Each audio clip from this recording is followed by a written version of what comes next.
Ang programang ito ay rated SPG. Striktong patnubay at gabay ng magulang ang kailangan. Maaaring may masiselang tema, lengguwahe, karahasan, sexual, horror o droga na hindi angkop sa mga bata. Pronta ni Lynette itong si Dr. Carlos Benitez na kung saan talagang naniwala dito si Lynette sa mga sinasabi ni Dr. Carlos Benitez. Dito niya na nga ay nakita ang kanyang anak na kung saan pinagsabihan niya ito. Dito na sinabi ni Annalyn na bakit ako magsusorry na wala naman akong kasalanan. Nabilog na talaga ni Dr. Carlos Benitez ang isip ni Lynette na kung saan dito niya na kinakampihan itong si Carlos. Hindi siya naniniwala sa kanyang anak na kung saan sinabi ni Annalyn dito na hindi ako manghihingi ng pasensya kung saan wala naman akong kasalanan. Parang kurot dibdib ang nangyari kay Annalyn na kung saan hindi na siya pinaniniwalaan ng kanyang ina at doon na naniwala si Lynette sa kanyang fiancé na si Dr. Carlos Benitez.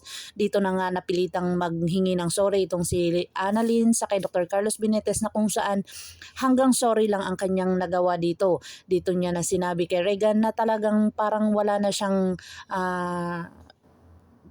pagtitiwala dito kay Dr. Carlos Benitez na kung saan talagang may sikreto ito na ugali at tumitira ito pa ilalim at hindi niya ito mahuli-huli o maiintindihan itong si Dr. Carlos Benitez na kung saan yun lang naman ang nangyaring naganap nung nagkagulo nga doon sa kanilang engagement party. Yun lang din naman at kung saan doon nga ay wala nang tiwala si Dr. Carlos Benitez dito kay Annalyn pero nanghingi na siya ng pasensya dito pero hindi ito tinanggap at pilit pa rin itong pinahiya ni Dr. Carlos Benitez itong si Annalyn kaya dito na talaga napagtanto ni Annalyn na pangit ang ugali ni Dr. Carlos. Kaya nga dito ang kanyang ina ay talagang naniwala dito kay Dr. Carlos Benitez na kung saan wala na talagang tiwala itong si Lynette dito kay Annalyn at pinahingi pa niya ito ng pasensya. Dito na sinabi ni ang Chang Susan kay Annalyn na dapat maging masaya ka dahil may ama ka ng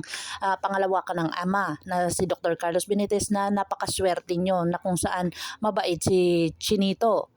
Dito na nga ay talagang sinabi ni Annalyn na parang wala na siyang tiwala dito kay Dr. Carlos at hindi niya na pwedeng pag-isa-alang-alang ang kanyang ina dahil nalalaman niya na ang tunay na ugali nito.